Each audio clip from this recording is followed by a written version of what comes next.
I think one of the most important aspects that will make you successful in sales, business, and life is non-attachment. Now, this is hard. This is one of the hardest things to do. And for me, ultimately, it has a lot to do with my spiritual connection, and that side of my life is just getting past the need to be liked, getting past the need to have anyone feel some kind of way about you or show up the way you want them to show up, say yes to your ask for sale, whatever it is.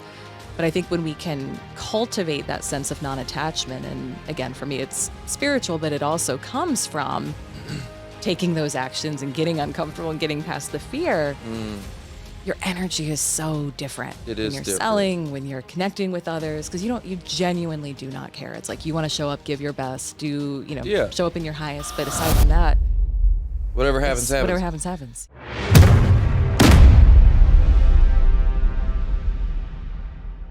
All right, welcome to the Who You Know show, where what you know is important, but who you know can make all the difference in your health, wealth, business, career, relationships, and in your life. And today I'm super excited. We got Elyse Archer in the house. She's the founder of the Superhuman Selling and She Sells movements. And today we're going to be exploring the revolutionizing your approach to sales, maximizing your income, and achieving quantum leaps in areas of your life.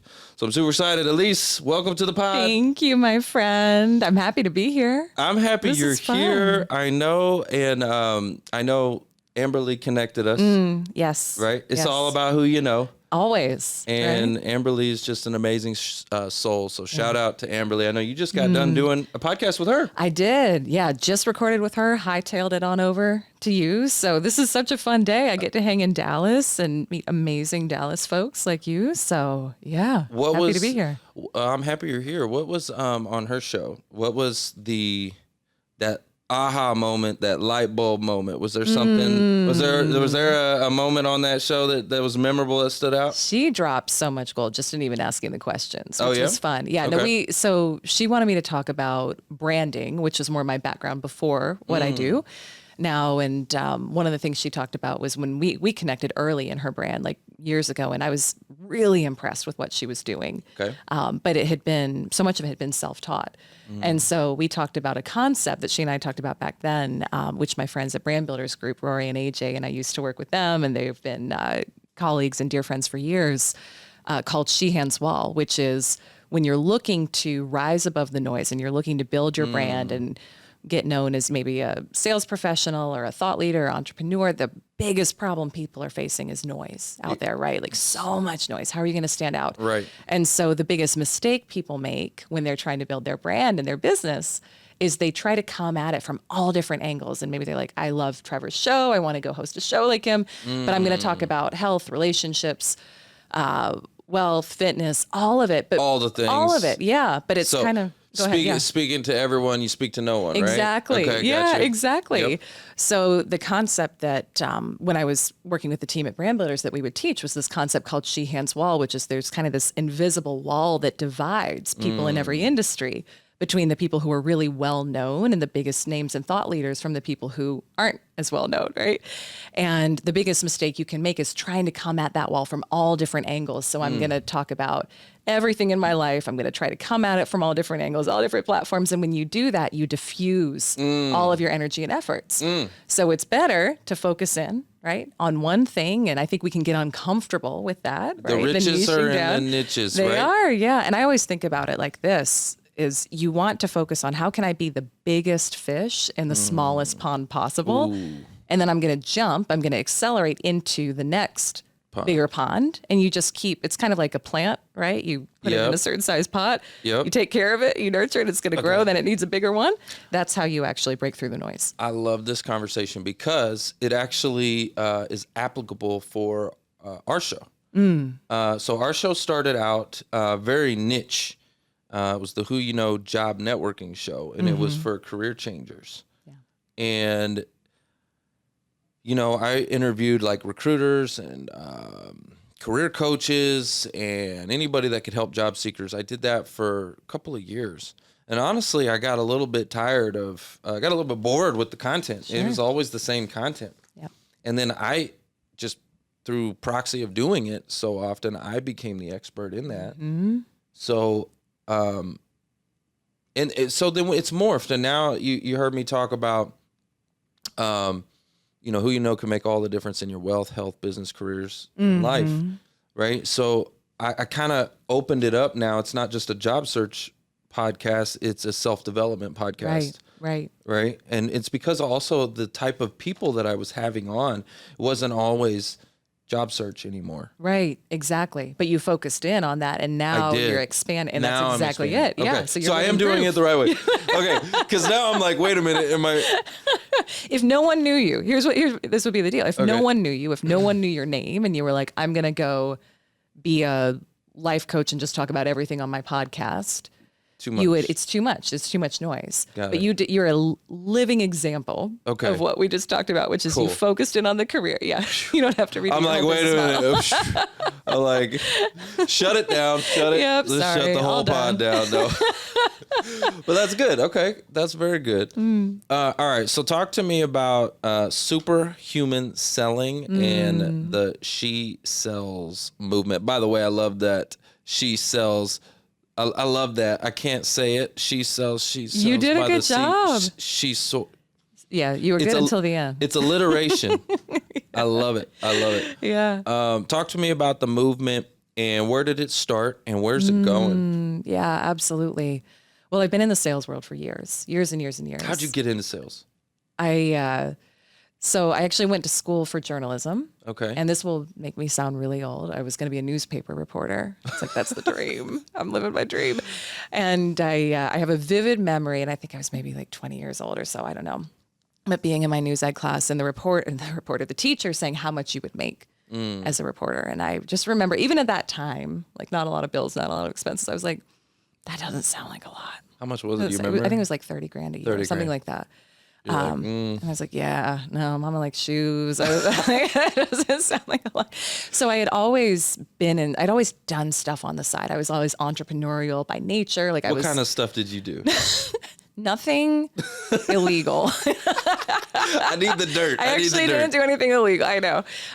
No, I had 5 sales jobs at once when I was in college. And I was fortunate that my college was paid for. I know not everyone can say that. My parents paid for my school. I actually my jaws dropped still. I know. 5 and your college was paid for, but you had 5 sales jobs. I did. That's a hustle. I did not. I was so just wanting to be done with school. I loved working. I loved making my own money. I loved the freedom, the independence. I remember one of the classes I signed up for was an African dance class, and I don't think I went once, but I got an A in it and I think it's just because they didn't know who I was. I think the teacher didn't know who I was. I was like, how did I get an A in this? I was just so motivated to get out and be independent and to do my own thing. So, yes, I mean, I sold everything, personal training. I would get up and I would do personal training early morning before class. Wow. So I was like a brand ambassador for a bunch of brands on campus. Oh my gosh. What was your first sales job? Well, before I think I was 5, I remember I gave myself my own job. Do you want real job or do you want early stages? No, you know what? Both. Give me the early stage because you were going down a story. I want to hear the story when you were 5. I think we don't always put 2 and 2 together, but we can look back on our lives and be like, oh yeah, that was a hint that was something I was about to do. So I remember growing up, we would go to McDonald's and you'd get the little Happy Meal toys. You remember these? Yes. I remember these. And now this maybe would have been illegal if I was older. I don't know. But I remember going and finding all my sister's Happy Meal toys. I have a younger sister, 2 years younger, and putting them in a Ziploc bag and going door to door, selling them through the neighborhood. No way. Okay. It makes me sound terrible. But so had, the entrepreneurial spirit early on. I did some door to door stuff. I feel like people who we respect and look up to and admire. I don't know if your door-to-door stuff was legal or illegal from the look on your face. I don't know. But I feel like you just had this look on your face where I feel like there's more behind what you just said than you were selling solar power. There's a lot more behind it. I had a rough childhood growing up. And so there's a story behind that. Oh, one. I'm sure. But this is about you today. But here's what I feel like. So I just say this as an aside. I think that so many people we look up to or we admire who have really built a big platform or brand, they have some sort of background in that, whether it's door-to-door selling in the traditional sense, whether it's something that was maybe more under the table. Right? Yep, that but one. I meet so many people who you meet them and you're like, you know, they're ultra wealthy, they've got a big brand, successful business, and they had some sort of a start in door-to-door selling or something that was hard where you had to overcome that rejection. You had to build resilience. We talked about, you have an incredible story. We talked about it on my show. So I love, hearing that in that background, but I think that's a common thread with people who you see who have really built something significant. Yeah. I think about that, because okay, I'm training a team now, and some of them I'm like, they wouldn't do it. You know what I mean? Mm-hmm. Yeah. I'm like, you're not willing to do what it takes. You got to get out there and and I even think even if you fail, like let's say if you go door to door and you try it and you fail at it and you suck at it, so what? But there's this fear that if you overcome the fear, just that alone will give you confidence. Yes. Just overcoming fear gives you confidence. Oh, yeah. Right? I think one of the most important aspects that will make you successful in sales, business, and life is non-attachment. Now, this is hard. This is one of the hardest things to do. And for me, ultimately, it has a lot to do with my spiritual connection, and that side of my life is just getting past the need to be liked, getting past the need to have anyone feel some kind of way about you or show up the way you want them to show up, say yes to your ask for sale, whatever it is. But I think when we can cultivate that sense of non-attachment, and again, for me, it's spiritual, but it also comes from taking those actions and getting uncomfortable and getting past the fear, your energy is so different. It when is you're different. selling, when you're connecting with others, because you genuinely do not care. It's like you want to show up, give your best, show up in your highest. But aside from that, whatever happens. Whatever happens, happens. Yeah. So let me ask you this. How do you help people with that? How do you help people to detach from the outcome? What are some ways that we can just... Yeah. Because especially if you go into it. I remember my first year when I got into financial services, and it was hard. Yeah. And I went from being a top producer in the automotive sales to all of a sudden changing industries and just hitting rock bottom. And I remember watching my bank account go backwards, right? And I remember just that, desperation. Yes. Right? And, it was a detractor. It was pushing people away from me. Mm-hmm. So what would you tell somebody like that to help detach from that outcome? Because that's what it was. Oh, I know. I've had times in my life like that where you're and you're gripping so hard, right? Because you feel like everything's crumbling around you. I know that. I know what that's like. I would say if you're in that moment and you're listening to this, I understand, right? The stress that can come with that, the anxiety that comes from that. I think briefly allowing yourself to go to worst case scenario.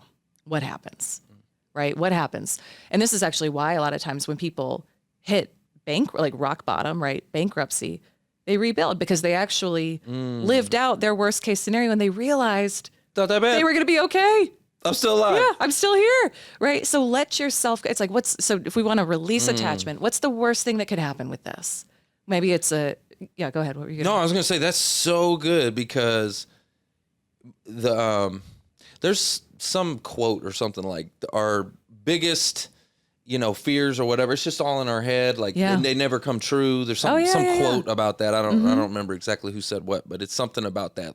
It's like they never come true. It's like I've lived my worst nightmare again and again, and something like that. We're both butchering this, but I know what you mean. But you know what I'm talking about. In our head, we see this absolute worst case scenario, and we just dwell on that and dwell on it and dwell on it. I remember for me, it was I was gonna lose my house, right? And and I remember sales manager of mine telling me, he's like, dude, you got to stop the stinking thinking. Yep. And he's like, if that's your focus, that will be your reality. Smart man. And, he's like, you need to focus on the things you can control, not the things you can't. Anyway, so all of that stuff. But so there's a quote, something, I can't remember how it goes, but it's like we we focus on 95% of the things that never come true. Yeah. Something like that. Yeah. And to his point, your sales manager's an enlightened man, right? If we keep fixating on it and we're in the fear of when we resist something, right? It just grows bigger. Whatever it is, it's just going to grow bigger. So if you can, Ooh, that's so good. yeah, it's true. I mean, this is not mine. So someone else said this, but what you resist persists. So anytime I find that I'm really resisting something, I'm like, oh, I don't want that to happen, right? I'm actually creating the energy of more of it happening by focusing on it. So instead, if we can say there's some sort of a gift in this, like by law, there has to be a gift. There's something in this that I'm meant to learn, to overcome, some quality that I'm meant to cultivate within myself. Michael Beckwith talks about this, and I love this. He says, if this scenario were to persist for a long time, what qualities would I need to cultivate in myself to be able to be at peace? And that's usually the gift. And so if we can dig for that and look at what's the gift in this and allow ourselves, not that we want to manifest the worst case scenario, but if we allow ourselves to go there and say, what is the worst case scenario? And we just realize you're probably not going to die, right? And even if you did, you'd probably be okay, right? At least whatever your belief system is, but you're probably not going to die. Then you can come to peace with it and you stop resisting it. And then you start focusing on what's the gift? And I've found every single time I've done that in my life, the scenario, whatever the scenario is that I was pushing against, that I was afraid of, it changes pretty quickly and dramatically for the good when I stop resisting it. That's so good. No, that's so good. It reminds me, you're like, what's the worst case scenario? It reminds me of when I was in the auto industry and I was selling cars. My sales manager at that time, like he would tell me and him became like Bill Belichick and Tom Brady. Okay. He would tell me the play and I'd go run it, execute Super Bowls, right? And I was winning the championships. Okay. That's what it was like. But I remember one time, there were several times where he would tell me what to go tell the customer. And I'm like, there is no way I am ever going to say that. I'm like, are you kidding me? Yeah. Well, I could not say that to them. Are you crazy? I remember. And he was like, what? He's like, what's the worst that can happen? Is they're going to punch you in the face? You think they're just going to get up and punch you in the face if you say that? And I'm like, no, but he was, I guess, trying to get to your point, the worst case scenario. Right. What are they going to do? Punch you in the face? And I'm like, no. But anyways, we would run the play and it was good. So, but I think it's good to our point about overcoming the fear. Yeah.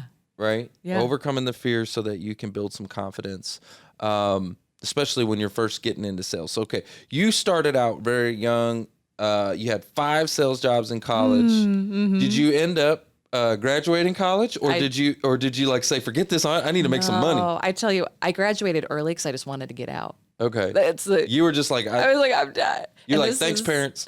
I get so much crap from some of my clients and friends. I went to UNC. I never once went to a basketball game.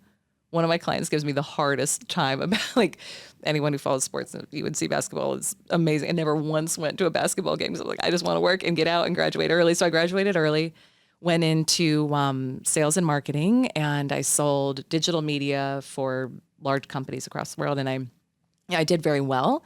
I found myself in my late 20s, top of the leaderboard in sales. Nice house, nice car. I'd built up the life that I thought I was supposed to, like everything I had done. I checked every box for what I was supposed to do to be happy and successful and fulfilled.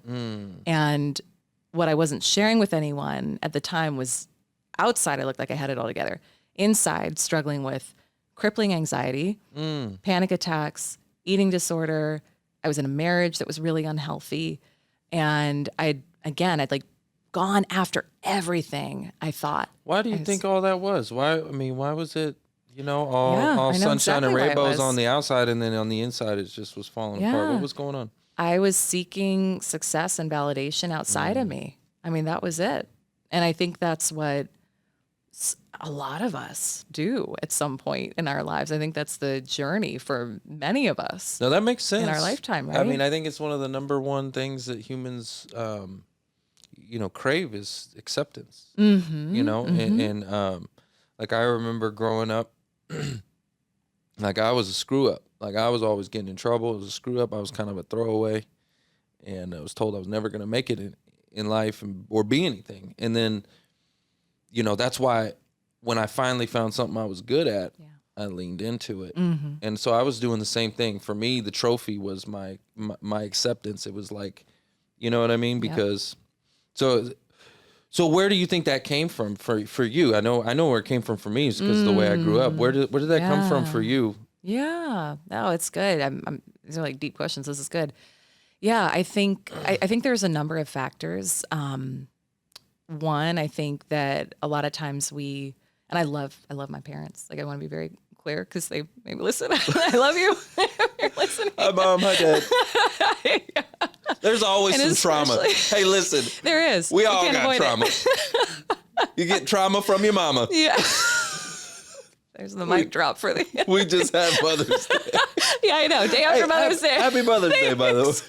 The trauma from your mama. Try not to give too much trauma to your kids, but well, it's crazy now. Like, as a parent, I've got 2 little boys under 4. I shared this with you recently. Like, you're like, I want to do my best for my kids always, and we are human, right? So being raised by 2 humans, imperfect humans. That's true. I think there was a deep part of me that craved to be seen and recognized in some ways that I didn't feel growing up. And so I found I looked for success, validation, recognition through relationships with men for a while. And then through my career, it was like, if I can just make the most money and be the most successful, then I'll be safe, worthy, validated, accepted, all of it. And again, I think this is the life path that many of us, maybe not all of us, but many of us go down, is you get it and you get there and then you realize I'm still empty on the inside. Yeah. Yep. Yeah. I know what that feeling is like. I know what that feeling like when you get to the top of the mountain and you're like, this is it. That's it. Yeah. That's why they talk about, make a new mountain or create a new mountain for yourself, something to keep climbing, right? Yeah.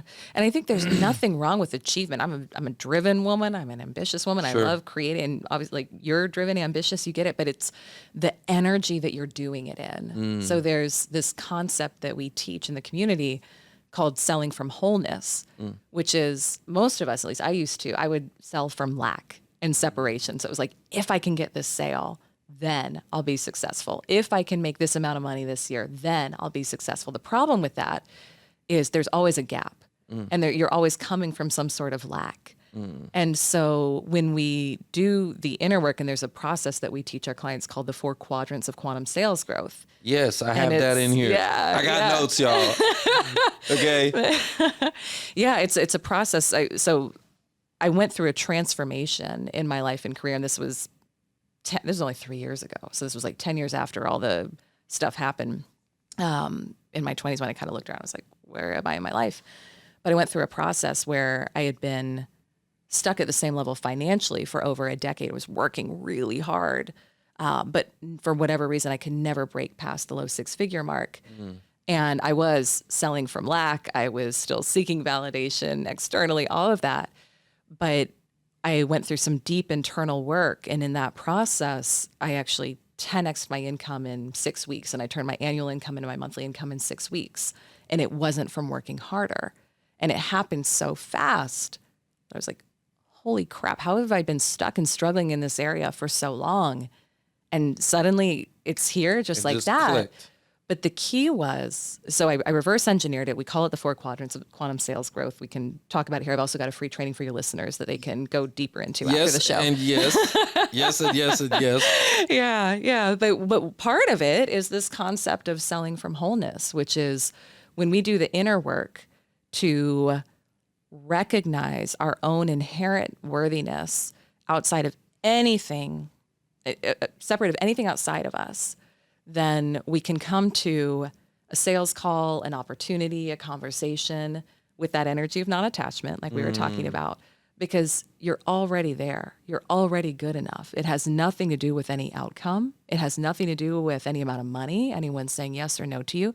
It's just you. It's just who you are. And so, and it's not, people may hear that and say, oh, that's ego, that's arrogance. It's not at all grounded in that. Ego is just the opposite side of insecurity, like arrogance and insecurity are two sides of the same stick. It's not that. But it's this deep inner work that we get to do on ourselves to strip and release the limiting beliefs so that when we come to our businesses or our sales conversations, it's very different and you don't actually need anything outside of you because you feel good and whole. And the flip side of that is you actually sell a heck of a lot more because people read your energy and it's very different. So it's so crazy how, I mean, it is energy. it is. There's a all vibe, you know, in communications and sales and all of that. There's a vibe, and you put off, you know, and it's like that too. You know, I'm in the dating world. Shoot. Oh yeah, that's what we need to get you to speak at a shoe sales event. It'll be over. But yeah, no, it's the same thing. There's a vibe. And there are some times where I've recognized, even with myself, where, and I'm trying to figure out, like, okay, where's this coming from? Blah, blah, blah. Where, like, you know, if I'm not getting the attention that I'm, right? Mm-hmm. And then you kind of go in, and it's like coming off sounding desperate or whatever, right? Oh, yeah. Right? Oh, yeah. There's like there's an energy in that. So I have to catch myself, like, whoop, hold up. That's not the energy I'm trying to put out. And that's not all that's a rare thing that happens, but I know it does happen from time to time. Oh, yeah, so I'm it's like real. trying to figure out, okay, wait a minute. Yeah. And also that's another good point. When you catch yourself, let's say you're in a moment where you're like, oh, I'm kind of coming off as needy right now. Yep. I'm kind of coming off as like, even in a sales environment, like, you think is it reversible? You think you can get out of it? You dig yourself out of the hole? Or does it make it worse? Or just starting to think about it, you're like, crap, I'm coming off as needy right now. I think if you catch yourself in the moment and you're like in an active conversation, I mean, you do what you can do. And that, you know, you probably don't get up and just walk out because that's going to be weird. Yeah, that would be weird. But so you do what you can do to salvage it and then you move on. But here's coming back to energy. Yeah. It's all energy. So the energy in which you do a thing will determine the outcome of a thing. So if you're about to send a follow-up email to a prospect and you realize I'm attached, like I'm really attached, you're not going to write your best email. You're not going to bring the best ideas, and they're always going to mirror back to you the energy you're bringing. So stop. Don't send the email, right? This is why I don't like just check the box, do the mechanical action type of like smile and dial 100 calls. I don't personally love that. Because you might be in a bad energy. You're just doing it and you're in a bad energy. You're just making everything worse. Yeah. So, Don't force yourself to make those calls if, like, I mean, there's a catch-22 on that. there's but a like, both and. Mm-hmm. Yeah. But like, I know for myself, if I'm already in a funky mood, I'm like, I'm gonna put that down. Yes. Because that requires me to be at my best energy. Yeah. And if I go into this sending out all this negative, like, it's just it's not good. Your clients will always mirror to you your own level of self-worth, your own level of self-belief. They'll mirror it to you every single time. Same as dating world, right? I'm so glad to not be dating right anymore, but I had all of those. Same, right? Life is sales. Life is sales. That's why it's so funny. People always talking about, you know, I don't need sales or whatever. I don't like sales. I'm like, pfft. Then you must not like life. Yeah. Because, I mean, that's what it is. And we've got to get sold on ourselves too. That's a big piece of this, is getting sold on you. Whatever you're selling, whether you're an entrepreneur, whether you're a sales professional, you've got to get sold on you. And that's good. It's true. And again, selling from wholeness, right? I used to look to a prospect or a client to buy from me to say, I'm good enough, I'm worthy, I can raise my prices, whatever it is. And I suddenly had this aha moment where I realized, like, no, I'm only getting mirrors back of not feeling good enough, not feeling worthy. No one is going to come tell you that you're good enough. No one is going to come tell you that it's time. No one is going to come tell you that you're worth it. You've got to choose you. And then when you do, and you start actually bringing that energy of what I've got is amazing, people will mirror that back to you. It's so true. Okay, so I want you to dissect me a little bit, okay? Because you're the expert. And, you know, I've been in the sales game for quite some time, and I know that there's been a couple of times where, like, when I first got in the auto industry, it was my first year, and I remember they told me, hey, good job. They gave me a pat on the back. They said, hey, good job. You're in second place. Good job. Keep going. Yeah. And I remember that lit a fire underneath me, right? And I was like, oh, like this was the first time I was ever going to be the best at anything in my life, right? And so it just put a fire underneath me to go. And I was the top producer every year after that. But it was the belief that it was possible. Yes. Right? Yeah. Just, wow, this is even possible. Fast forward when I get in the financial services industry, same exact thing. I remember visualizing, seeing the people up on stage, getting the trophies, seeing the people that were the top producers, watching them and being like, that's going to be me. Yes, exactly. Because I already had a track record of winning. But then now I'm going through a season of loss. I'm going through a season of I'm not winning. Yep. I did not feel good, but I still was visualizing. I'm like, that's going to be me. Yeah. And then one day I got that same thing. It was a report. Like, hey, you're in second place. Like, keep going. Yeah. You're in second place. And that belief, right, that I could even do it. That's it. Like, dissect that. Because I'm kind of going through another season right now. Yep. Is that the only thing that that can get me just launch? Like, I have to see it to believe it, to go for it? Yeah. Or because I'm kind of going through a down season. Okay. Yeah. And it's been a little bit of an extended down season for Yep. me, if I'm being transparent. I was on just an upward, like every year. Yes. And then COVID was our most successful year. And ever since COVID, it's actually been going in a little bit of a backwards, I have to be honest, going a little bit of a backwards trajectory. And I'm like detaching from the outcomes. Yep. I'm not as worried about that, to be honest with you. And sometimes I go, should I be worried about that? Maybe I should be. No, you should never worry. Worry is just negative visualization. Okay. Never worry. Yeah. All right.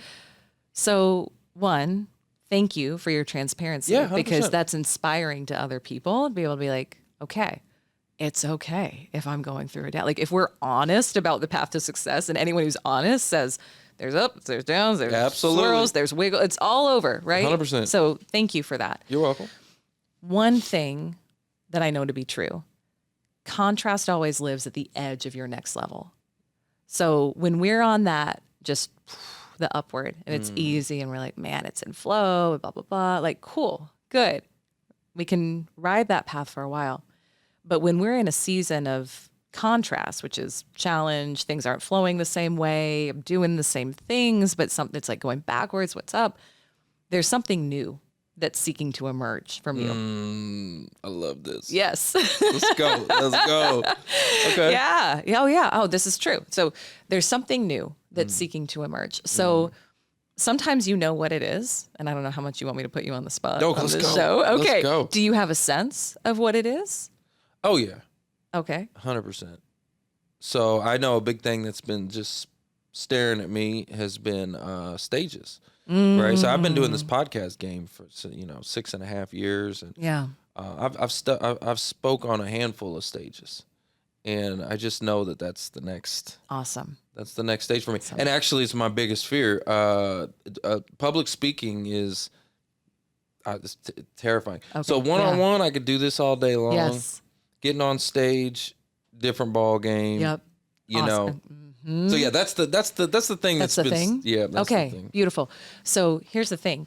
If business was continuing to do this, it would be too easy to be distracted. It would be too easy to be busy. It would be too easy to avoid the speaking calling because you've got so many other things. So this happens in my own life. I see this happen in clients' lives all the time where they're like, I'm doing the same things. Why did the faucet shut off?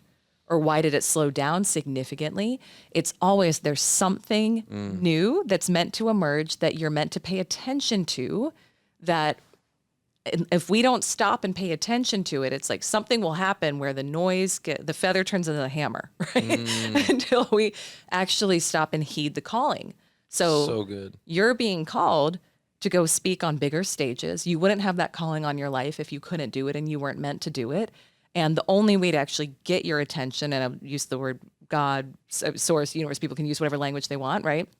But the only way to get your attention is to slow things down, to make something stop, to pay, so that you actually pay attention to what's going on. And of course, it's going to be the thing that you're most afraid of, because you're going to have to develop and cultivate new qualities within you to be able to do that. It's so good. That's it. No, it's so good. That's it. It's Yeah. so good. It's like the Eagles, right? The eagles, the mama eagle keeps the nest nice and warm and Yes. cozy, and then until it's time for them to get out, and then it starts pulling all the feathers out, and then it stops feeding them. Yeah. So they get so uncomfortable that they jump and fly. That's it. And I've experienced that multiple times. So I know that you're so right about that. 100%. Yeah, that's exactly. I have to tell you, by the way, I'm so glad you're talking bird. I thought you were about to talk football, and I was like, oh crap, I don't know anything about that. Like the Eagles. No, it's like the Eagles. I was like, yeah, no, those Eagles. We're in Dallas, okay? Those Eagles, they don't fly around here. I was about to just be like, we shoot yep, those Eagles. There are a lot of hunting spots out here, I noticed. But no, that's good. So the loss, the reason, it's kind of, okay, I think of it, Tim Story talks about turning your setback into your setup, something like that. And I think of it like, I've been saying this for a little bit. I'm telling you, because I'm a very positive person. Yeah. This has been in a little bit of an extended season. So I'm like, ugh. It's like, you think in a year, okay, cool. 2 years, like, wow, 3, like, whoa, hold up. Man, it's been a little bit of a season. So I'm like, okay. But I'm like, okay, can I get the slingshot effect? Can I go backwards so I can launch forward, right? Yes. And go way past where I would have been. Yes. And that's the way I'm looking at this whole thing is I'm like, listen.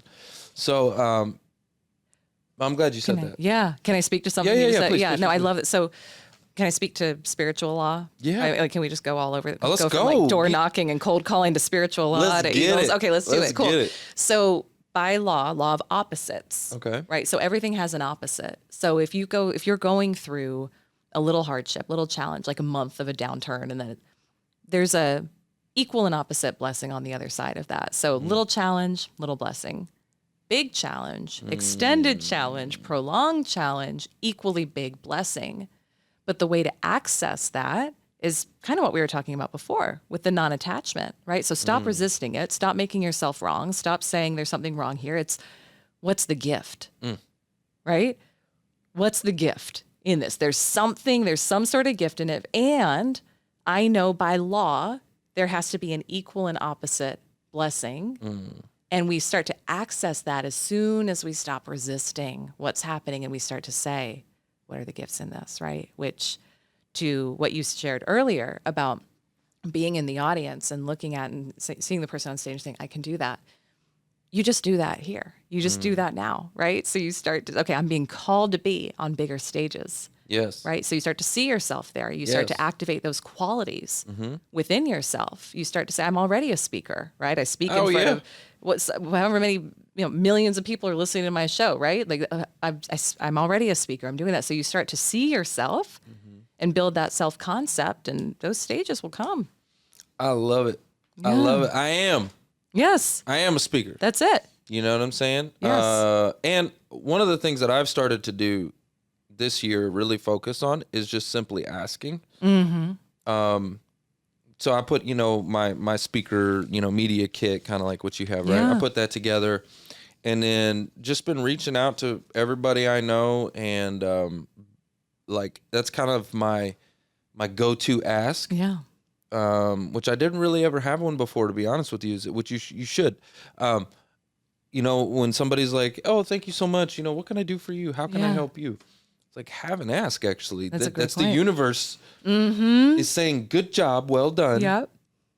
What do you want? What do you need? Yes. Right. Yeah. And like I just was always like, "Oh no, it's all good," But have an ask. And so this year I've been asking that. I've just been saying, actually, I'm really focused on my speaking this year. I'd love to share with you my speaker media kit, and maybe you have any ideas or thoughts or any events or groups.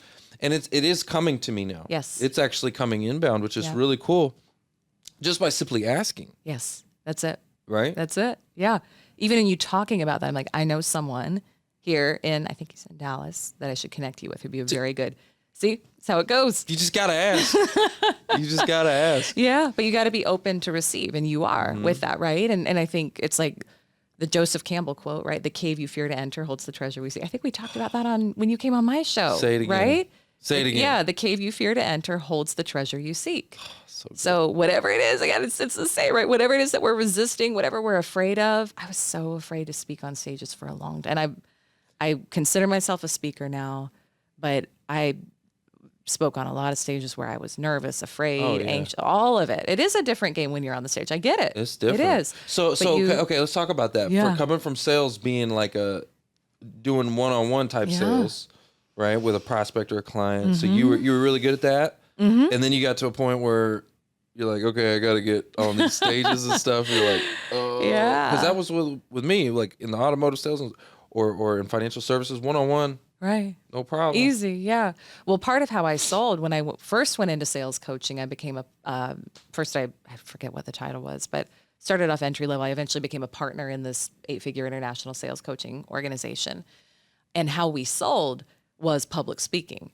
So you would call a sales manager of a local insurance company or financial services company. You'd find out when they do sales team meetings and you would go give a presentation and you would sell at the end of it. Got it. And so my very first one, I shout out to this man because I don't know why he let me do it, but he did Van Davenport with Liberty National, I think, in North Carolina. And he was like, yeah, you can come out and speak at my sales team meeting. And it was like 8:00 on a Sunday night at a Mexican restaurant, in the back of a Mexican restaurant, like 2 hours away from where I lived. And there were 3 people. Wow.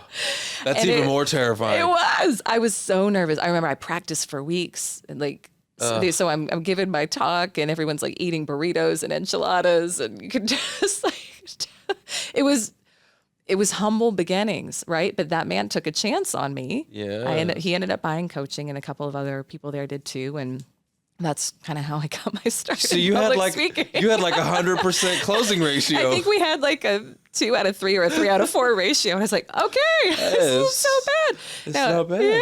Yeah. So now spoke on all sorts of stages since then, but that was how I started. And it's like, it's funny to even remember that because I'm in a season now where I'm grateful there's more beautiful opportunities coming there. And I love the speaking side of things, but I was terrified for years. And I spoke a couple weeks ago at a friend's mastermind and someone came up to me before I talked and he was like, are you nervous right now? Are you afraid?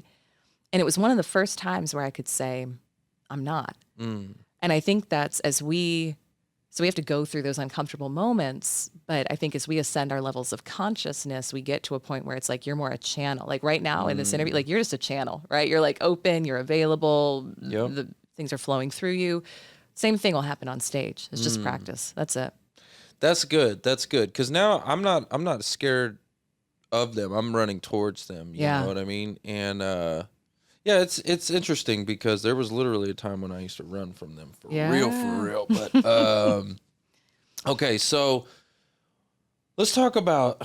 I want to talk about because my sales team, they struggle a little bit with this. I'm trying to teach them a concept of one to many, basically like getting on stages or doing a webinar or, like getting a group together opposed to approaching someone one-on-one and it's a little bit more slimy. So can you talk about that, the difference in approach? Because I do financial services. And so again, if you're reaching out to somebody in a DM or something like that, and you're just trying to hit them up for insurance or financial products or services or whatever, and they never expressed a need. Right. Right? Yeah. You're going to them, it's a lot more challenging than if you're able to gather a group, educate, and then the ones that raise their hands, to me, that's the easiest way. And it took me a long time to figure that out. Can you speak to that? Oh, yeah. No, I love that approach. Well, the brilliant thing about it is it positions whoever it is who's delivering the webinar or the training as the expert. So automatically the power dynamics are shifted. Correct. And so you're now seen as the expert and you're giving value, right? And then to your point, the people who raise their hand, warm leads, it's a much easier conversation. Correct. So what's their fear? Is it? So I think the fear is, not knowing how to do the webinar, number one. I think the fear is also the public speaking, number two. I think they also don't know how to fill it. Okay. butts and Yep. seats. Mm-hmm. Right. Yeah, absolutely. I think they see it as an extra step that's going to take longer. Mm-hmm. And I'm trying to reframe that. I'm like, no, no, no, no. It's not going to take longer.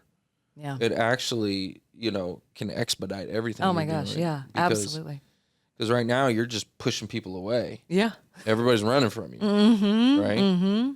Instead of, you could have that same DM to that person, but instead of asking for their time, which is their most valuable asset, Yep. it's the one thing that we can't get any more of, and we don't even know how much we got. Yeah, exactly. I have you don't know how much time you got. No idea. I don't know how much time I got. It's the most scarce resource. We don't know. Yeah. And we're asking for it. I'm like, no, stop trying to go straight at an appointment like that. Yes. You are just pushing people away. No Yeah. wonder they're running from you. You've added no value. Yes. And you're going after their most precious asset. Don't do it. Yeah. Oh my I'm like, instead, invite them to like say, hey, I'd love to invite you to this webinar, and it's a different approach. It's not like, even if they say no, it's not a no, it's a not now. It's never a no. I don't want to, you know what I mean? Oh yeah. Oh yeah. So it's just a different approach. Yep. So, but I think they view it as like a whole nother layer before we get to the appointment. Right. I get it. And especially for someone who's been taught traditionally and trained up, maybe I still do, but hardcore financial services sales training. I do it differently now. I want to hear about it. It's part of what inspired the launch of my company. I was like, I don't want to teach people to sell this way. Because there's a lot of stuff and you come from automotive. I used to coach automotive. I used to be taught to sell this way too, which is like the hardcore, the aggressive, the like just get straight to the close. How fast can I close it? And we're taught that we're wasting time if we're not doing it. So all of that. So there's a lot of that conditioning in sales. I love that you're teaching your people to do this. It's like slow down a tiny bit to speed up. Correct. Tiny bit to speed up. So absolutely the dynamics change when someone's connected and they've seen you talk, they've experienced you. People want to have that before will take the time to get on a call with you, right? They want that.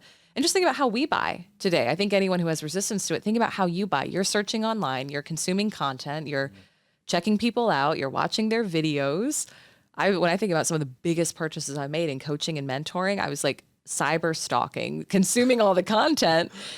And then I made a 5 or 6 figure investment without sometimes even talking to the person, right? So it's like that, building that brand, that reputation online. I know you're huge on this. You dropped so much value on my show about this too. This is the game.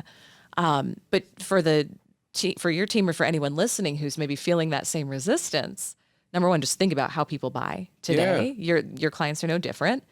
And then with the webinar, have bullet points. So I don't like things. I think if you need it fully scripted, have it fully scripted. But I think bullet points, right? So guardrails, not handcuffs. I think back to the first webinar that I did a lot of webinars where no one showed up.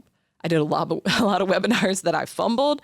The first webinar I ever made 6 figures off of, I was so nervous, Trevor. I was sweating, like having nightmares the night before about, oh my gosh, I'm going to mess it up. It was the first time I actually really spoke from the heart and brought really heartfelt content. Now I did a lot before that were more formulaic, more like check the box type of things. And those were fine. But this was the first time I really, this was actually when we launched our company and our brand about 3.5 years ago. And I just, I did not follow a formula. It was not the perfect webinar by any means, but I spoke from the heart. And that ultimately is what connects with people, right? And we ended up having a tremendous success, and it helped launch the brand and the company. And so Pete Vargas, Pete Vargas? They have I went to 10X Stages, and they have a formula to your signature talk. And I think it starts with the heart and ends with the heart. I love that. You're doing 10X Stages already. You're 100% like a really well-known public speaker. Come on. Come on. I'm going. You know what I'm saying? I'll be on Grant's stage. You will be. Days. No, you will be. And you're going to come back and watch this interview and be like, I said it right then, right? I spoke it into existence. That's right. But yeah, so I say all of that to say it doesn't have to be perfect, right? You come from the heart. You and have the bullet points. And then, yeah, there is a lot of outreach and DMing people and inviting them. But again, it's a different energy than when you're, it's a different energy than if you're trying to do like a direct call to action or a direct get on a call with me. And if no one shows up, know that everyone who's successful has done a webinar where no one showed up, at least one, right? Yeah. And Ramit Sethi has that great picture he shares online of like his first I will teach you to be rich training, and it's an empty room. No one came, right? But if we don't keep going and pushing through that, then we never find the gifts in it. So in person versus online, right? So with online can be scalable, right. But with in person, there's nothing like it. Like this connection that we have right now, there's nothing like it. Yes. Yeah. Right. Yeah. You can read someone, Yeah, and that's when in sales, the know, like, and the trust. I think it just expedites that in person. It does. But is it a if or is it a and situation? Yeah. Like we need both. Yeah. What are your thoughts? I think one, it's kind of whatever, so you got to take into account whatever scenarios you're in. So if your client base is local, it's like do local, right? If you're selling globally, webinars are great. I like both and. I've done it both ways. I like both and. We did only virtual for several years, and I've started doing a lot more live events and a lot like in Maine, and we do them all over. But I like both. I love the energy of being in person, and I think that's always really great when you can. But don't let it be a hindrance if you can do it virtually. So I'd say both and. We do one like webinar / enrollment event a month. So we've got a schedule where we do one virtually, and then we've got multiple in-person events, and I go speak on other stages. And so, but I think you got to kind of find that cadence and that flow of what's going to work for you. That's right. So I'm just thinking of for my own, personal journey and stuff like that. Right. So like when I went and saw at 10X Growth Con, I saw Pete Vargas, it just blew my mind. Cause I'm like, okay, I was doing it the hard way, but it's okay. It's all for my good. Sure. I wasn't getting invited on, podcasts or stages or any of that stuff. So I built my own stage by doing the podcast, right? Back in 2018. And so it was a way for me to get my name out there, right?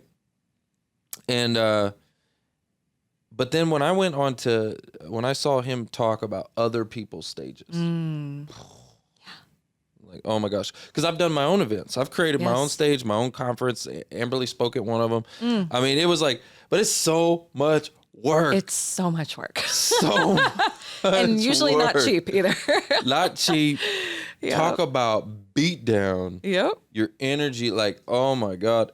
But there's a reward too that doing your own events. There is. But doing like other people's stages. My favorite. Yeah. That's my favorite. It's like, just bring me in. Let me do Let what me I show do. up, crush it, and walk out. It's the best. So I think that's like for anyone listening, just thinking about who has my audience, who has my people. Yeah. Right. And how can you show up? And a lot of times first it'll be virtually going on a podcast, doing a virtual summit, but then you keep building those relationships and you get invited in to speak on other people's stages, but you got to pitch yourself too. Right. So yeah, I love that. It's my favorite. thinking of somebody quick because I've got a personal brand and stuff that's built up now. I'm thinking of somebody just starting out that doesn't really have a personal brand. Yeah. Right.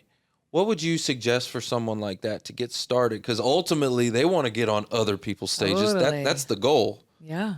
Like, because that's the path of least resistance. You can just get on there and you can deliver your talk, and amazing things can happen when you do that.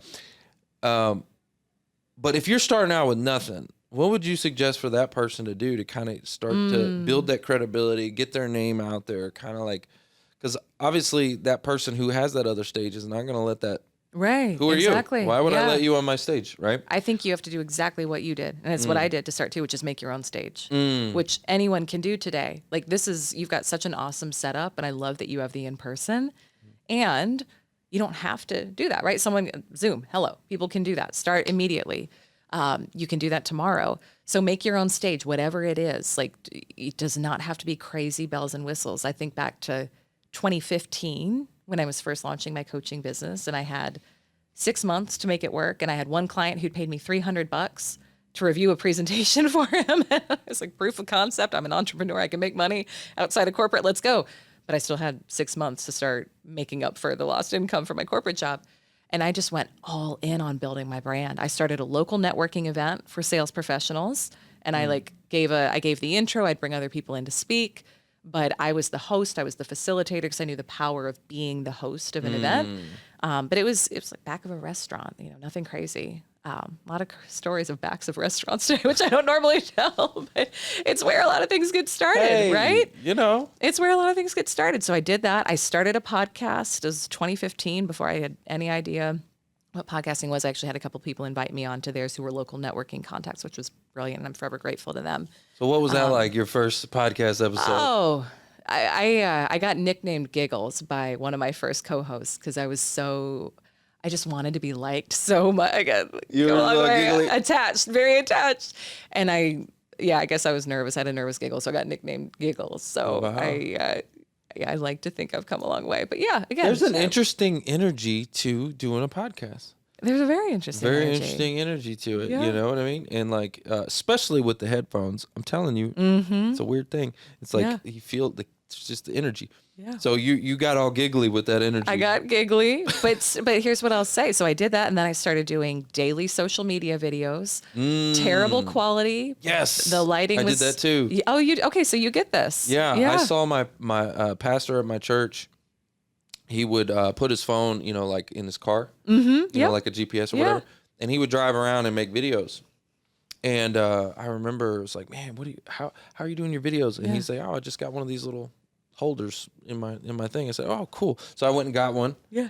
Not to do a GPS, but so I could record in my car because there's a quiet space, a place that is familiar, a place that's comfortable, a place that I talk to myself anyways. I love it. When I'm driving around, I'm always talking to myself. Yep. Practicing my clothes or practicing my talk or whatever. Yeah. So I made a series of videos. Right? That's awesome. And that helped with some of the public speaking and stuff like that. That's it.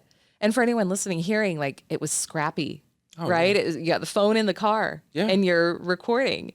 I had no equipment. I remember I was backlit. So there was you couldn't see my face. I looked like this weird shadowy, vampire figure. The lighting was terrible. I don't know anything about it. But you get started and so make your own, you have to get known. So make your own stage, whatever that is. If it's a local networking event, if it's social media videos, if it's a podcast, if it's all of the above, make your own stage and go all in on that and know that it's going to be a bit of a lift. Again, you've been since 2018, you mentioned with this show, I think I started in 2015 with podcasts. So here we are. How many years later? Right? I know. You got to be committed and devoted to it. Absolutely. Well, that's one of the recommendations I give to people too when it comes to podcasting, because I do help a lot of people get started in this space. One of the recommendations I give is to either go live, right? Yep. Because if you put it out there, you tell the world, "Hey, I'm going Wednesdays at 3:00." Yeah. Well, guess what? You got to show up. Yes, you do. Wednesdays at 3:00. So the consistency. The other thing was I tell people is consider a multi-camera studio. Consider paying, because the more you pay attention. I love that. See what I'm saying? Yeah, I love that. And so that was when we got started. We started in a studio. Oh, did you really from the beginning? Absolutely, from the very beginning. I'm curious, how did you make that decision? Was it just you wanted to make impact and be known? So I got invited to go on my first podcast for some of the work that I was doing in the community, and I just got the bug right then and there. Yeah. I remember watching somebody who was doing it and was like, okay, cool. And so we started to do some research, and there just so happened to be a studio right across the street from my office. Of course. I mean, it was literally, I could walk to the studio. Yeah. And I was like, oh, it's too good to be true, right? So we signed up in January of 2018. The Who You Know show was born. And again, weekly show. Yep. Every week, Wednesdays. At that time, it was Wednesdays at noon. Love it. And so every Wednesday at noon, we'd go live, and we were live too. So it put pressure. Yep. Right. And I remember having this kind of stuff and like reading and like being so scripted and all that. I don't, this is just to get me started, and then we just talk. Right.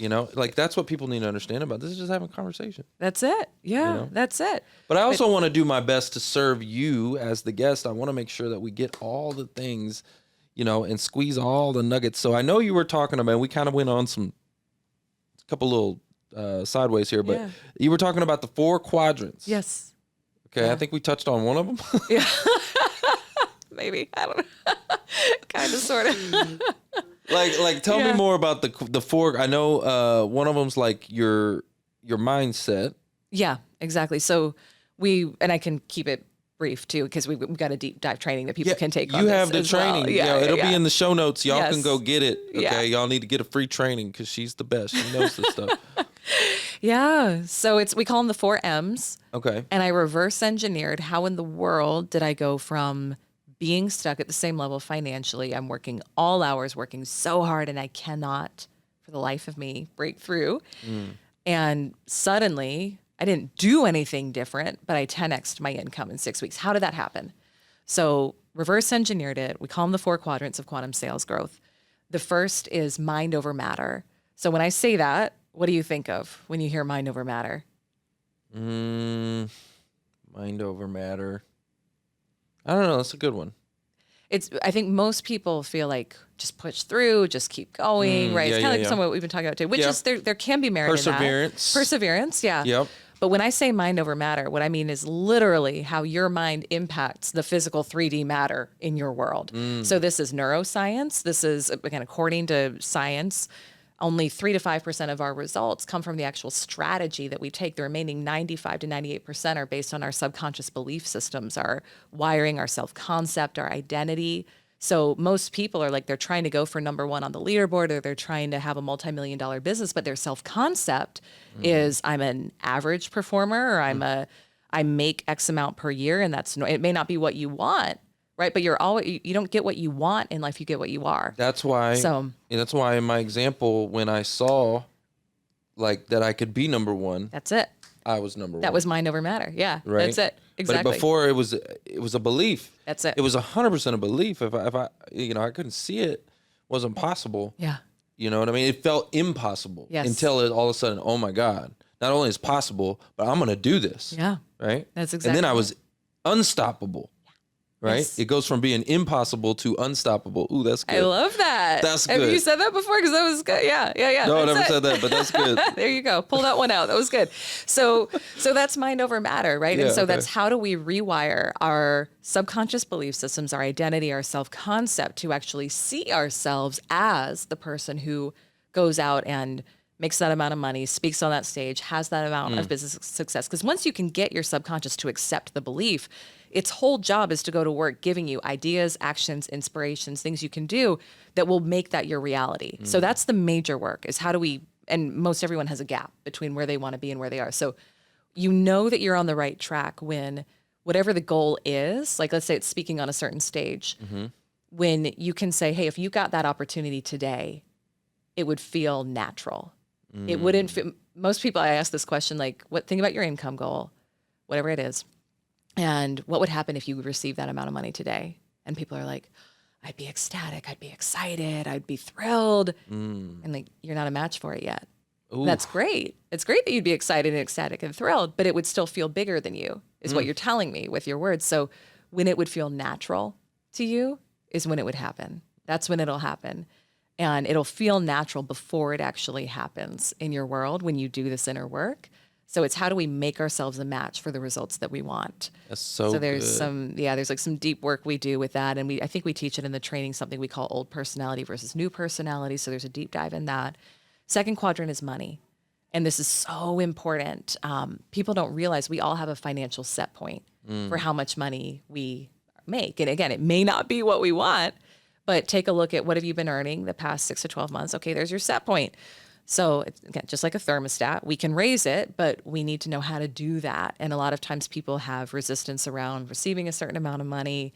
they've got judgment on people with money and they don't realize that's holding them back. So we go and we actually heal a lot of the old money stories and money wounds and money limiting beliefs to help people create a really healthy dynamic with money where it's no longer the master, it's the servant of their vision. And I think this is like, I was in so much drama around money for so long in my life, and it was 100% my master. And I would just think about it all the time, obsess about it all the time.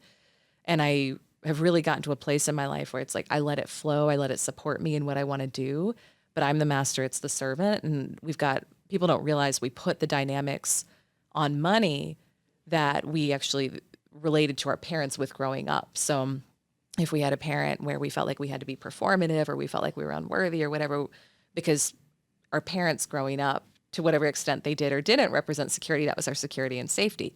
What is money? On a surface level, it's security and safety. On a soul level, I don't think it is, but on a surface level, it is.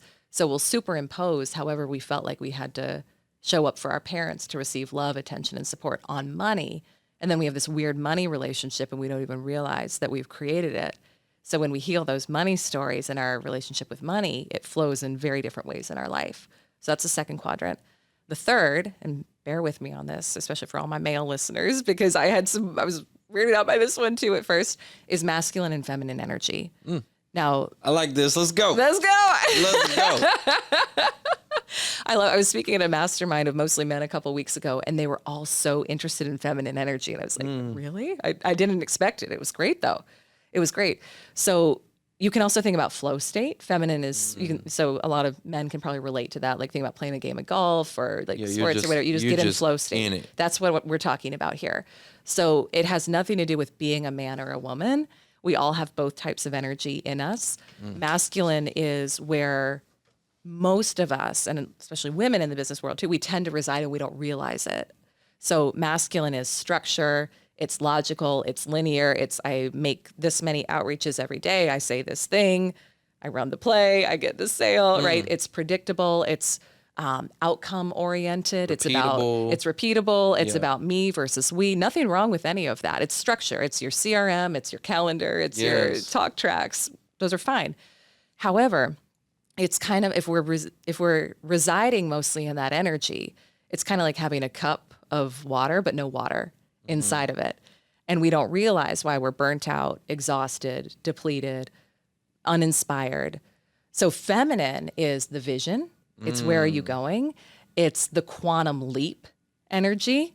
It's illogical in a good way. It's how in the world was I able to 10x in 6 weeks when I've been stuck for so long? There's nothing logical about that. You are describing like all the words you're using right now. Yeah. Like, I think when you're saying this, I think Elena Cardone. She is the visionary behind 10X. That's it. She's the feminine. Yeah. Yep. And so we always want to lead with the vision. The feminine is actually meant to lead, and then masculine is meant to come in and create the structure and support to make it happen.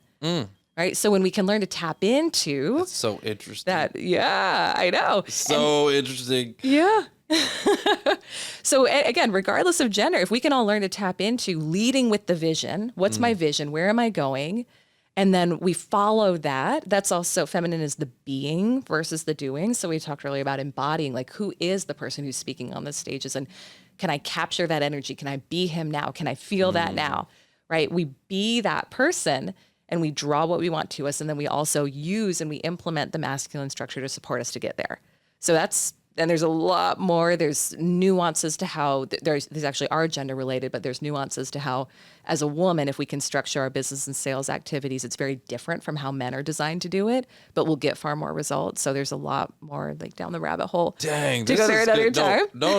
It's so good because I would imagine the way that you train.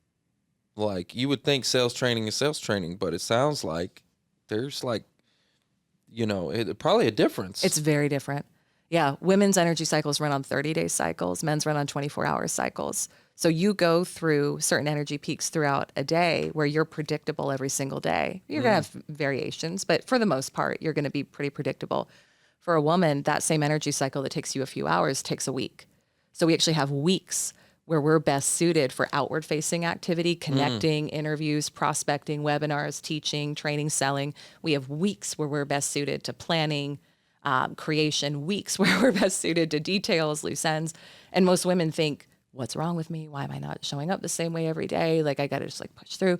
Actually, if you can learn how to align your business and your sales activities with your energy cycles, that's how you tap into flow. You get more done in less time. You're not resisting it. You're working with it. It's a whole Dang. game changer. Yeah. No, that's so good. I mean, I've only, like, I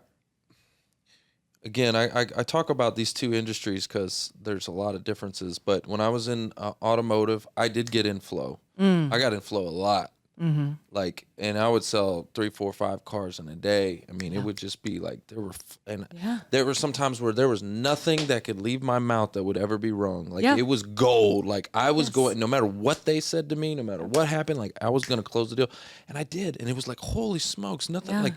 It's just everything's just coming together. Yes. Flow. That's it. Right? That's it. And the energy was just incredible. In financial services, it's a lot different because you don't have like people showing up at your doorstep, whatever. So it's like there is an energy, there's a physical energy that goes into flow. Yes. Right? Oh, yeah, there is. And like if you're sitting at a desk, you know, answering emails or, you know, like it's just not the same. Right? And so, anyway, so I get into it a lot less now. I do get into it when we do events. I do get into it sometimes with podcasting, especially if we have a live studio audience, things like that. Yeah. But it's not as much that I get into flow, and I miss it. I want flow. I need flow. Like I was like, man. So I'm trying to think of how do I create more flow environments in my business. Beautiful. That's a smart thing to be thinking about. Yeah. Even just outside of business, getting into nature more, you'll connect with it more. I don't know what your routine is like, but like if you can be, nature's feminine. So like where we are right now, it's very masculine in the city. That's fine. But like I'm looking at it's masculine energy, right? Feminine is nature. That's so interesting because I like, when we talk about vacations, people are like, "Oh, you go to New York City or whatever." I'm like, "No, masculine energy. Like, it's masculine. I don't want to go there. No, for me, I want to be in nature. Yeah, I don't want to be in a city. Like, if I want to pay for a vacation, no, I'm not going to New York City. I'm gonna go be on the beach, or I'm gonna be camping. I'm gonna be in the mountains. I'm gonna be on the river. I'm gonna be something like that. Yeah. So, anyway, go ahead. No, you're right. And you don't even probably realize that, but subconsciously you're actually replenishing yourself. So you're getting back into flow. You're reconnecting with more of that feminine energy. It's fueling you. It's inspiring you. Yes. So whatever we can do I love what you're thinking about is in my business, how can I create more scenarios where there's flow, which is awesome, right? Because that's a really smart question to be asking. And then even outside of that, what else can I do to access that state? Because that's, we talked about Michael Beckwith earlier, that's what he calls channel consciousness, where you're just that channel, where you're like you said, nothing can come out of your mouth. And you're witnessing excellence, but it's not really you even. You're just watching it happen. It's coming through you. It's the spirit. It's the spirit. It's the Holy Spirit just flowing. That's it. I mean, just literally flowing through you. Selling cars. I mean, it can happen any way. It's amazing. 1000%. It's insane. Like I have experienced that multiple times. And like I said, it used to happen a lot. It doesn't happen nearly as much anymore. And I always remember, like when I got into financial services, I was like, how do we make this fun? Like, how do we make this fun? Like, I could make automotive sales fun. I can make it fun. You're test driving a car, you know, joking with the client, blah, blah, blah. I can make it fun. But like, when you're talking about retirement, this, that, and the other, it's like, and for them, it's like going to the dentist. Right? Yeah. It's like, so how do you make a dentist office fun? It's a great question. People don't want to go to the dentist. Yeah. You know what I mean? How do you make it fun? And so I've always scratched my head around that. You know, and we're doing stuff. We're doing things that are different. We did an event last month. So we did the show in front of a live studio audience and then had just a short little talk, you know, at the end. Yeah. To hopefully bring in some traffic and stuff like that. So I'm just trying to figure different things out. Smart. Like, hey, how do we make it fun? That's it. Feminine is fun. Feminine is also you don't realize this, but you're tapping it on. This is good. Feminine is also about the process versus the destination. So it's how can I make the experience better? Yeah. I'm all about the experience. Exactly. I want to make a great experience. Yeah, exactly. So how do we integrate and blend both of those energies in ourselves, in our business, in our sales, in our life? And when we do that, you tap into some next level power. So that's the third quadrant is masculine and feminine. And then the fourth is the method. So this is what strategy are you going to use? This is the 2 to 5% of what moves the needle. So I won't say a lot here because it's more different like for process. everyone. It's process, it's strategy. Okay. Here's the thing with strategy and with method, and I've coached and trained and worked with thousands of entrepreneurs, sales professionals, everyone from people just starting off to like #1 rep at Salesforce, top 10 podcasters have been clients, and any strategy can work. If someone else is doing it and it works for them, it can work. But the key is your belief in it, right? So do you believe it's going to work for you? And then also, is it aligned? Right? So when we're talking strategy, I would say don't just go blindly copy somebody else's strategy. You got to say, #1, do I believe in myself? Have I done the inner work of those first 3 quadrants to be a match for what I want? And then it's like we layer the strategy on top of that self-belief and that self-concept. So that's it. Those are the 4 M's. I love that you're talking about that because it just reminds me of my team again. And I was working with one of the new agents, and he was at a point where he was desperate. Okay, like he needs money now. Like it's not a good look for him, right? Sure. And I'm like, man, it's not a good place to be in, but I've been there. I know where you're at. Yeah. Okay. And I was like, I was tired of teaching him all about the webinars and here's how we do. We're going to add value and we're going to, do all this stuff. But he's at a point where he's just desperate. And I said, well, that's all great. And you're right. Some of that takes a little bit more time. We need to be a little bit more transactional. This is a time when you're desperate times called it desperate. I was like, it's going to be a little slimy. We're pulling in that door-to-door energy. It may be a little slimy, but sometimes you got to do what you got to do. Yeah. Okay. Cause we don't have time to wait. I get it. Yeah. We need to get business in now. Anyway. So, not a good place to be in, but we started talking through some language. And we talked through some language, and it's so interesting because I tested it first. I want to lead from the front. Yep. So I was testing. I'm like, dang, this is actually working. Like it's not only working, but it's doing really well. Yeah. And all it was we were just giving a quote. I'm like, it's so simple. I'm like, just some language like, hey, the language was on LinkedIn sending out some DMs saying something about, hey, this month, a goal of mine is to let people know how affordable life insurance can be. All you got to do is shoot me back your age and I'll send you a quote for $1 million. And then it said something about, in the message said, no commitment, just valuable information for your peace of mind. Plus it'll help me reach my goal. It's a win-win. Yeah. Something like that.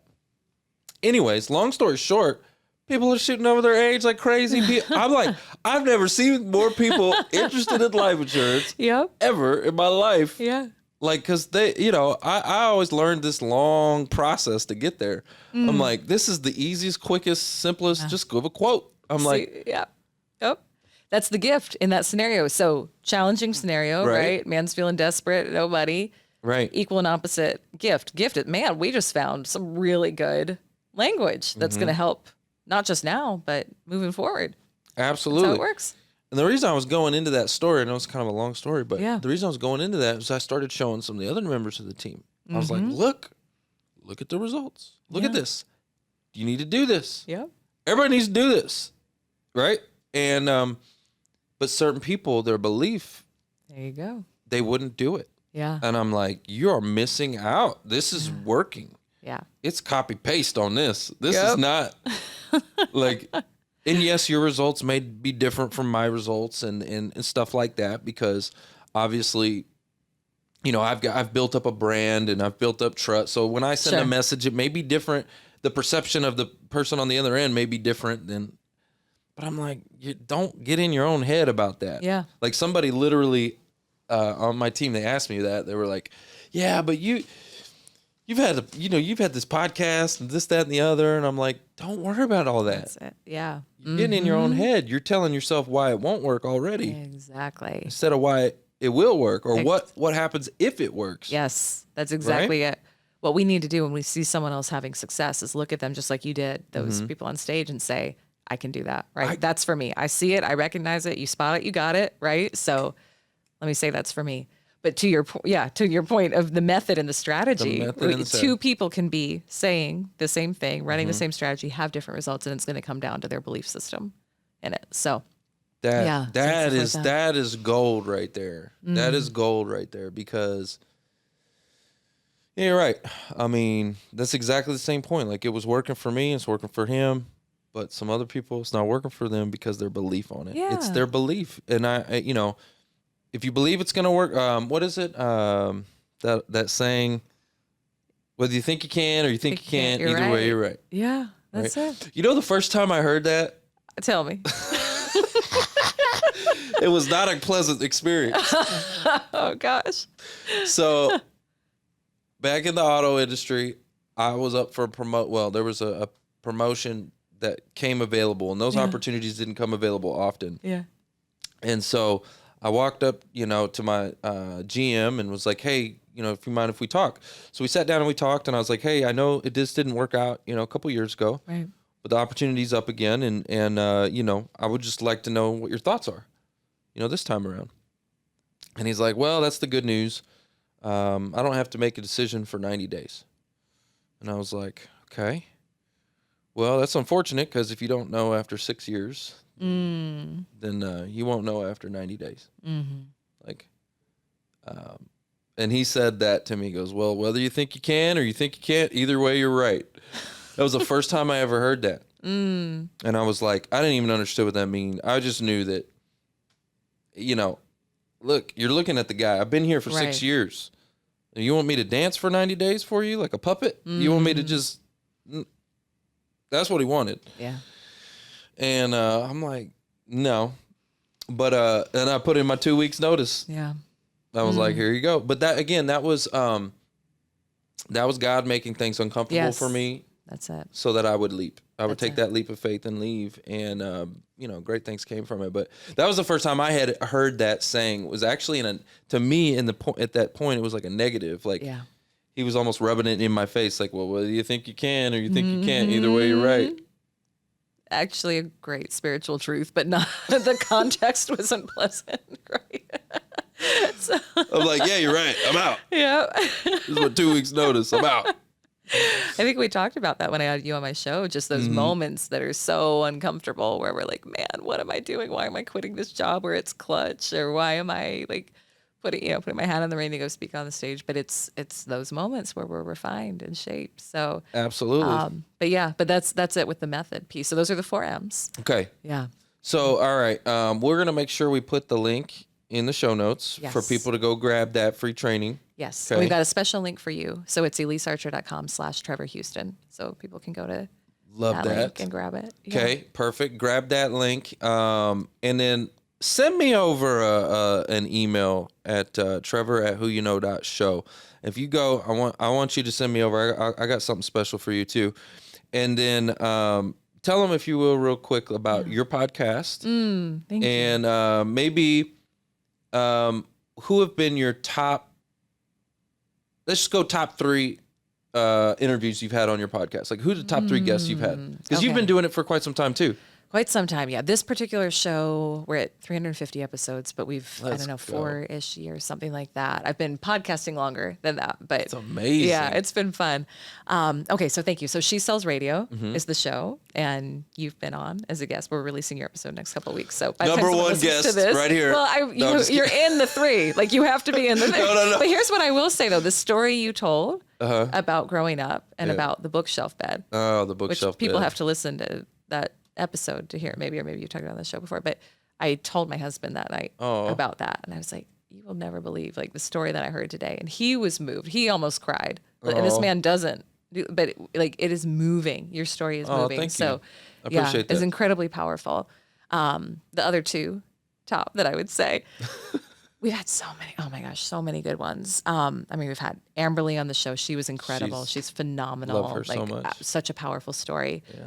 Some of the favorites of our listeners, we had Dr. Joe Dispenza's head of research on the show, and that was a very powerful episode, talking more about neuroscience and quantum leaps and quantum physics, and her work is incredible. So Hillary Hamilton, And then Toni Jones has been a very popular one as well. She's an affirmation musician. She actually came and performed at one of our retreats a couple years ago. Her work is great. It's an affirmation musician. Yeah. Oh, I bet that's ultra powerful. Oh, it's incredibly powerful. I think of worship music. Yeah. And I love worship music, and well, first of all, I love music. Music's in my soul, and I think for most people it is.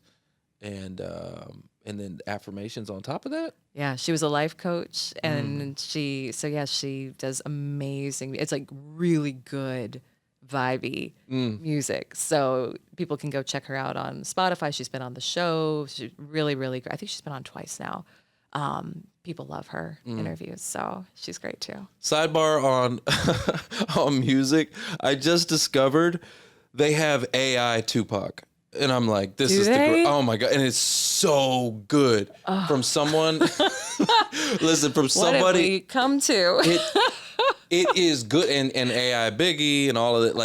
It is so good. I know that's sidebar, but I have discovered and like a whole new energy through that because I grew up on that music. That's wild. And it is like, whoa. That is he has wild. been, like he always talked about in his music being resurrected. He spoke it into existence. AI Tupac, he is alive. I need to go Google that. That's wild. And it is, I can't tell you how good it is. Anyway, remember earlier in the show when we were talking about alliteration? Yes. Seashells by the...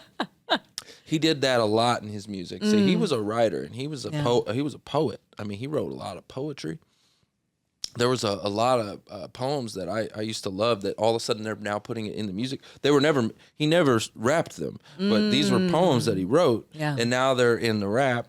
And then he would use alliteration, and he did a lot with P's. With P's. Anyways, and this AI is doing all this, and it's that good. How do you program that? I don't even want to know. That's so wild. Well, they've got all his content. Stuff, I'm sure they've entered it into a database, and it's copied him, his existence, his mannerisms, the way not even just his voice. His voice, cloning your voice is one thing, but the way he spoke. Right.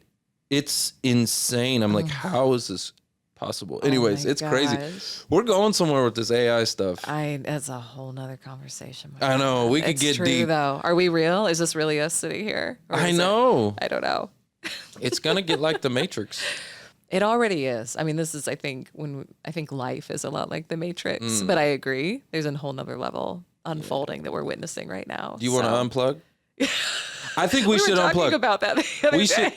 We should literally unplug. This has been an amazing episode. We're gonna literally and figuratively unplug. We are literally gonna unplug. We gotta go eat, y'all. We got some food. We're gonna go break bread with Amberly Lago and go hang out with some more folks. So, guys, that's the show. It's all about who you know. Bye. Thanks for listening to the Who You Know Show podcast.